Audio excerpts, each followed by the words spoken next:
आप सभी का कैप्टन शर्मा क्लासेस में बहुत बहुत स्वागत करता हूं। आप सब बहुत दिनों से वेट कर रहे थे। आज हम फाइनली पहले नंबर आपको सभी डाउट क्लियर कर दें दोस्तों। उससे पहले आप सभी का बहुत बहुत स्वागत है कैप्टन शर्मा क्लासेस में। आज हम चर्चा करेंगे बीए सेकेंड ईयर संस्कृत के मॉडल पेपर।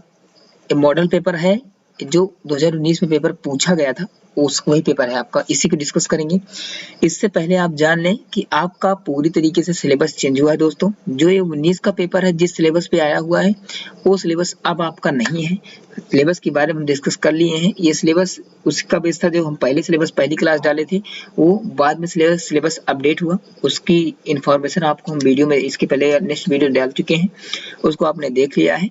बहुत लोगों की क्वेरी आ रही थी कि सर आप बीए सेकेंड ईयर के संस्कृत का मॉडल पेपर 2019 का डालिए, तो उसी को अपलोड कर रहे हैं। देखो आपकी मांग दोनों पेपर की है, हम आपको एक पेपर समझा दे रहे हैं।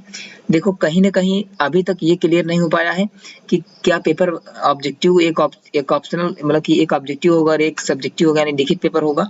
इस पे अभी तक कोई चर्चा नहीं पाई है। उसके बारे में जैसे हमको इन्फॉर्मेशन मिलेगी वैसे ही हम आपको इन्फॉर्म करेंगे, राइट। इससे पहले हम आपको पेपर समझा देते हैं, परेशान मत होइए आप लोग, ठीक है। जो भी होगा जो कुछ होगा सारी इन्फॉर्मेशन यहाँ तक मिलेगी। अगर आपको कोई डाउट है तो आप कमेंट सेक्शन में अपने सुझाव जरूर लिखिए। अगर आपकी कोई डाउट नहीं है फिर भी आपकी मदद हुई या नहीं हुई उसको कमेंट सेक्शन में जरूर लिखिएगा, ठीक है। और लाइक कर दीजिए, करो कि जितनी मेहनत करते हैं लाइक करने से कुछ नहीं प्राप्त होता, एक मोटिवेशन प्राप्त होता है दोस्तों। और आप सब साथ हैं इसके लिए बहुत बहुत धन्यवाद। हम इसके पर चर्चा करेंगे। आपको पहला पेपर जो आपका लिखित पेपर है उसको डिस्कस कर दे रहे हैं। आप लोग घबराइएगा नहीं। अगर आपको चाहिए सेकंड पेपर जिसका ऑब्जेक्टिव है जो कि रहा है 2019 में, अगर आप कहेंगे तो उसको भी डाल देंगे। बहरहाल आपको सिलेबस पूरी तरीके से बदल गया है। अभी तक कोई इन्फॉर्मेशन नहीं आई कि कौन सा लिखित पेपर होगा कौन सा। अभी तक सब मान के चलो कि लिखित पेपर ही होगा, लेकिन तैयारी आपको अच्छे से करनी है। जो भी आपके पास बुक वगैरह हो ले लो, ठीक है। सीरीज वगैरह भी नहीं आएगी तो सीरीज और चक्कर में ना पड़ना, आप बुक ले लीजिए। बुक से अच्छा कंटेंट होता है, बुक से आप पढ़ेंगे तो आपको देखो एक पेपर पढ़ के पास करने ना अलग बात है, और एक रियलिटी समझ करके और जीवन में अगर आपको आगे बढ़ना है तो अगर आप बुक पढ़े रहेंगे तो आप निश्चित ही आपको सफलता मिलेगी। तो हम ज्यादा बातें नहीं करेंगे, आपको सीधे वीडियो पे आते हैं। आप सब मस्त होंगे और पढ़ाई ऐसे करते रहिए, बस आप लोग का सपोर्ट और हम आपके सपोर्ट साथ में ही है, कोई दिक्कत नहीं है। चलो स्टार्ट करते हैं क्लास को। ये देख रहे होंगे आप प्रोफेसर राजेंद्र प्रसाद रज्जू भैया, इलाहाबाद यूनिवर्सिटी प्रयागराज जिसका नाम हो गया है, आप सब जानते हैं। बीए सेकेंड ईयर, ठीक है, संस्कृत मॉडल पेपर 2019। इस वीडियो को देखने के बाद कोई डाउट नहीं रहेगा। अगर डाउट है तो नीचे कमेंट सेक्शन में अपने सुझाव जरूर दीजिएगा। Write down, okay. चलो दोस्तों, ये रहा आपकी पहली स्लाइड। क्या रही आपकी दोस्तों पहली स्लाइड? अगर इसकी हम बात करें तो सीधी सी बात है, ठीक है। ये आप देख रहे हैं, ठीक है, ये आपका है, ठीक, BA part second examination 2019 new course Sanskrit first paper. आपका टाइटल क्या था, पेपर का शीर्षक क्या था? वेद एवं उपनिषद। ये आपका पूरा पेपर वेद और उपनिषद पे था। जैसे कि आप सबको पता है कि आपके में वेद और उपनिषद आप कर चुके हैं, नहीं है सिलेबस आपको लॉन्च कर दिया गया है, पता है आपको। सचिव सिलेबस नोट डाउन कर लेना, पीडीएफ आपको मिल जाएगी, पीडीएफ मिली हुई है। इसकी भी पीडीएफ आपको कमेंट बॉक्स में, उसे आपको टेलीग्राम पर शेयर कर दी गई। जो बच्चे अभी तक टेलीग्राम पर नहीं जुड़े हैं, नीचे डिस्क्रिप्शन बॉक्स में टेलीग्राम का लिंक दिया गया है, वहां से आप जुड़ जाएं, ठीक है। क्योंकि वहां पर पीडीएफ और जो भी इंफॉर्मेशन होती है वहां पर आपको मिल जाती है। आप कमेंट सेक्शन में सारी सुझाव दें, सारी क्वेरीज दें, आपको वहां पर टेलीग्राम पर आपको सारे डाउट्स सारे क्लियर्स मिल जाएंगे, राइट, ओके। तो हम इस पर डिस्कस करेंगे। आपका 100 नंबर का पेपर होता था, अभी भी 100 नंबर का। देखो पैटर्न जो है आपको, जो ये फ्रेम देख रहे हो ना, मतलब क्या लघुत्तरी इतना नंबर का आएगा, इतने क्वेश्चन आएंगे, लघुत्तरी इतने नंबर का इतने क्वेश्चन आएंगे, दीर्घोत्तरी इतने नंबर का इतने क्वेश्चन आएंगे।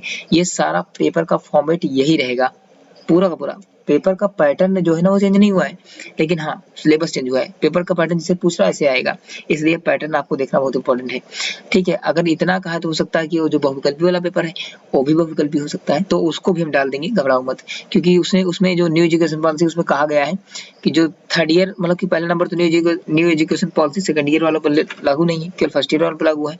तो जो पेपर उनका होगा उनका चेंज होगा, लेकिन सिलेबस कहीं ना कहीं आपका भी बदला है और पैटर्न आपका वैसे ही रहेगा, तो जैसे आपका था जैसे है। मेरी बात समझ गए मेरी? क्या तो चलो देखते हैं फटाफट। टाइम 3 घंटे का था, होता था, अब भी रहेगा, ठीक है। मैक्सिमम 100 मार्क रहेंगे। नोट, यह प्रश्न पत्र 3 खंडों में आभाषा में विभाजित होगा। प्रत्येक खंड में दिए गए निर्देशों का पालन कीजिए।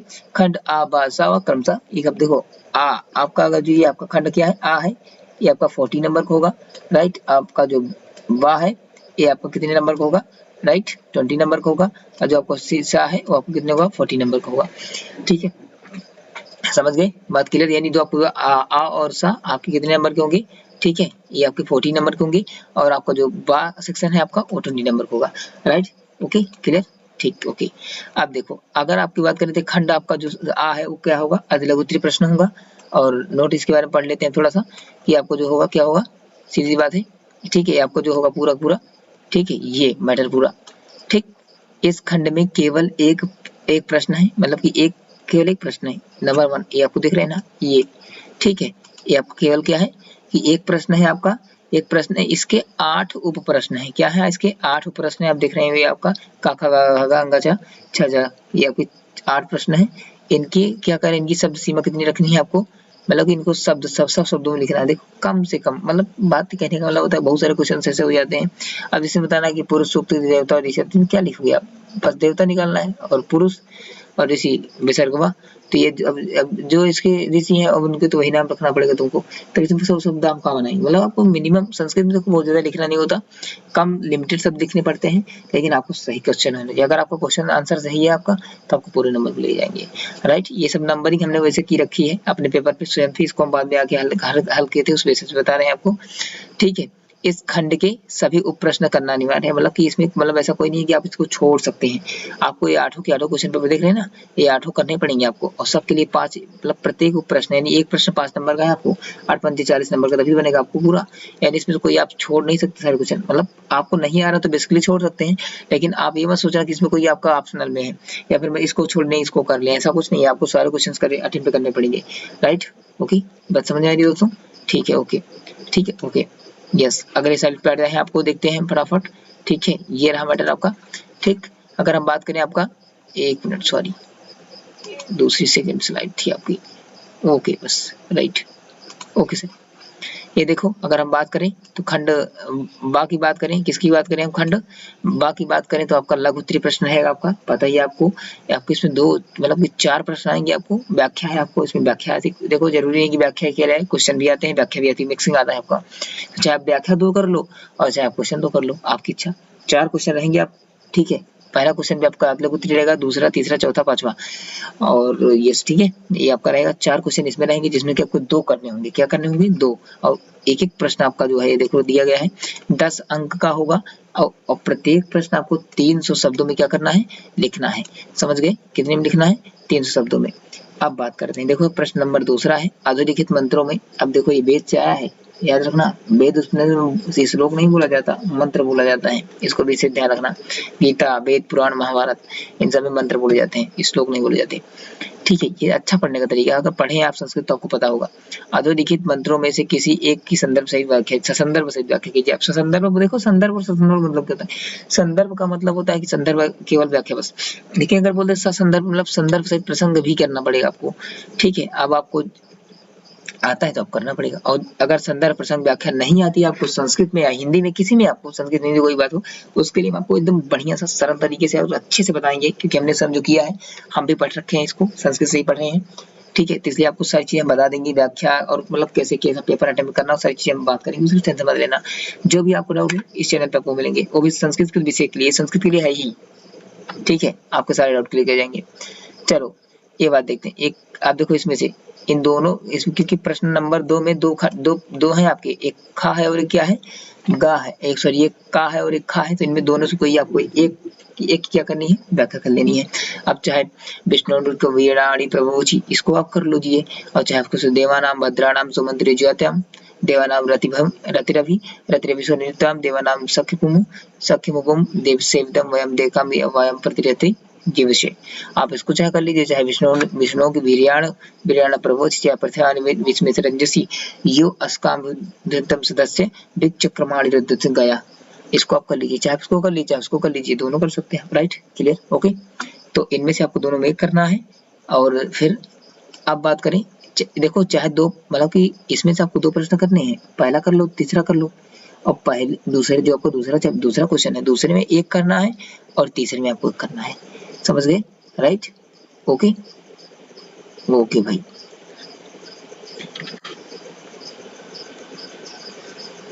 एक मिनट, ठीक है, ये क्लियर हुआ आपका, ये 1 मिनट बस आपका। अगर तीसरे की बात करें हम, तो अगर हम तीसरे की बात करें तो आपका जो भी ये मैटर है, ठीक है, 1 मिनट।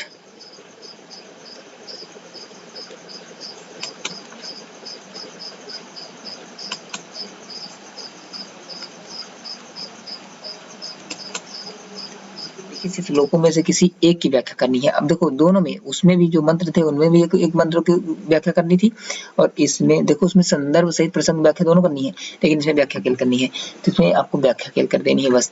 चाहे आप शांत संकल्पम सुमना यथस्यादि वीत मन गौतमम माँ भी मृत्यो तत्तिष्ठम और माँ भी वेद प्रतीतम, इसको कर लीजिए, या फिर नहीं आप इसको कर लीजिए, न समाप्रायम प्रतिभाति वेलम प्रभाति दत्तम वित्त मोहनम मूढ़म मूढ़म मूढ़म अयम लोकम नास्तम परितिमानि पुनर्वर्षम मद वर्षम वर्षम उद्बद्धते में, इसको आप कर लीजिए। चाहे दोनों, मतलब चाहे इस श्लोक को कर लीजिए और चाहे का वाले कर लीजिए, चाहे कर लीजिए, दोनों में से आप कोई कर सकते हैं, राइट। ओके दोस्तों, ये रहा आपका 2 क्वेश्चन में, चाहे दोनों कर लीजिए, उसमें से आप चाहे कर लीजिए, और चाहे इस दूसरी प्रश्न का है, अब चाहे देखो क्वेश्चन भी आ गया है आपका, अब चाहे क्वेश्चन की व्याख्या कर लीजिए। इसमें क्या करें, निम्नलिखित सूक्तों में से, ठीक है, निम्नलिखित सूक्तों में से किसी एक का सारांश लिखिए। अब सारांश देखो वही जो क्वेश्चन वहां पूछे, तो ये सब सारे श्लोक वहीं से भी आते हैं और इनका क्वेश्चन भी वहीं से बनता है आपका जाकर के, राइट। अगर बात कर लें यहीं पर आपको, तो अगर बात करें तो अब चाहे विष्णु सूक्त लिख लें, आप विष्णु सूक्त का सारांश लिख दें, और चाहे इंद्र सूक्त का लिख दें, आपको दोनों बातें आपको यहाँ पर क्लियर हो जाएंगी, राइट। समझ गए, ओके। अब फिर चाहे 5वां आप कर लीजिए। 5वां क्या है आपका, कठोर उपनिषद में वर्णित रथ रूपक का वर्णन कीजिए। उसमें जो पॉइंट पढ़ेंगे कठोर उपनिषद में, जो बच्चे पढ़ते होंगे, ओके, यस, तो उनको मैटर क्लियर होगा, तो उनका तो क्लियर हो जाएगा आपका मैटर, ठीक है, तो राइट, ओके, ठीक है। तो कठोपनिषद में वर्णित रथ रूपक का वर्णन कीजिए, राइट। रथ रूपक उसमें है, अब ये सिलेबस आपके नहीं है क्योंकि कठोपनिषद वगैरह सब कर चुके हैं, तो इसलिए आपको इस पे ध्यान नहीं देना है। आपको पैटर्न समझना है कि क्वेश्चन किस तरीके से आ सकता है, इस पे बेसिकली आपको बात है, पैटर्न समझना, पैटर्न आपका यही रहेगा जो हम समझा रहे हैं, राइट। इसमें कोई दिक्कत आपको नहीं होनी चाहिए। चलो हम बात करते हैं दोस्तों, क्वेश्चन नंबर किसकी बात करते हैं, अगर हम बात करें, ठीक है, सा की बात करेंगे हम, ठीक है।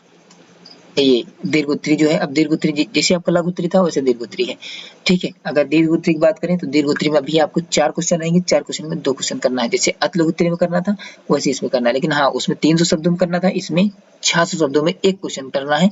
उसमें 300 शब्द करना था इसलिए 10 नंबर मिल रहे थे, इसमें 600 शब्द लिखेंगे आपको 20 नंबर मिलेंगे, राइट। चलो अब इस पे हम चर्चा कर लेते हैं फटाफट आपको, ठीक है। नोट इस खंड के 4 प्रश्नों में से, ठीक है, ये आपका पूरा रहा, ठीक है।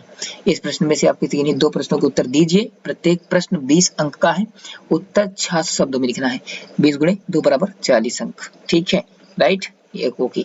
प्रश्न संख्या 6 है आपका, वेदांगों की संख्या बताते हुए इन पर प्रकाश डालिए। वेद नहीं बताना कि सामवेद यजुर्वेद ऋग्वेद ये सब नहीं, वेदांग 6 है, ठीक है। वेदांग, ग्रामर, शिक्षा, व्याकरण, ये सब ये आपके 6 वेदांग हैं, इन पे आपको पूरा विस्तारित रूप से लिखना है, ठीक है। अब बता दिया अगला, चाहे इसको आप कर लीजिए पूरा डिटेल 6 शब्दों में, फिर चाहे बता दीजिए आप वेदों का काल निर्धारण, यानी वेद कितने होते हैं, इसका निर्धारण कैसे हुआ, कब से स्टार्ट हुआ, पूरा। जैसे आप हिंदी साहित्य में भारतीय युग का इतिहास लिखते हैं, काल निर्धारण लिखते हैं, काल अवधि लिखते हैं, समय लिखते हैं, वो सारी चीजें जैसे वेदों के काल निर्धारण की है, सेम टू सेम उसी प्रकार से इसका भी वर्णन करना पड़ता है। समझ गए दोस्तों, क्लियर है, ओके। समझना है तो बताना, ठीक है। 8वां क्वेश्चन की अगर हम बात करें, अब इसमें देखो वही मंत्र इसमें भी आ गए हैं। 8वां प्रश्न जो आपका है, आज लोग 2 मंत्रों को हिंदी में अनुवाद लिखना है, इसमें किसमें लिखना है, हिंदी में, उसमें भी लिखना है, इसमें भी लिखना है। ये मंत्र है आपका, मंत्र में क्या लिखना है आपको, इसमें अनुवाद लिखना है, उसमें व्याख्या करनी थी, ठीक है। अब इसमें देखो 4 व्याख्या है, प्रश्न 8 में ही दे रखा है, तब इसमें से तुमको 2 करना है, का खा गा घा, बस। अब चाहे तुमको जो भी आता है उसको कर लो, 2 लाइन की है, 3 लाइन की है, इनकी व्याख्या आप सब कर लेंगे, ठीक है। पढ़ने के बाद समझ में आएगा। अब तुम्हारे सिलेबस चेंज हुआ तो पैटर्न आपका यही रहेगा, ठीक है, बाकी सारा सिस्टम अपने अपने हिसाब से होगा आपका सिलेबस जो है, ठीक है। ये आपका लास्ट क्वेश्चन है, काठो उपनिषद के अनुसार यमराज द्वारा नचिकेता को प्रदत्त वरों का वर्णन, नचिकेता को 3 वर प्रदान किए गए थे, अग्निविद्या का ज्ञान और समक्ष का ज्ञान और एक और ज्ञान था। 3 तरीके से इनको क्या किया गया था, 3 वरदान इनको प्रदान किए गए थे नचिकेता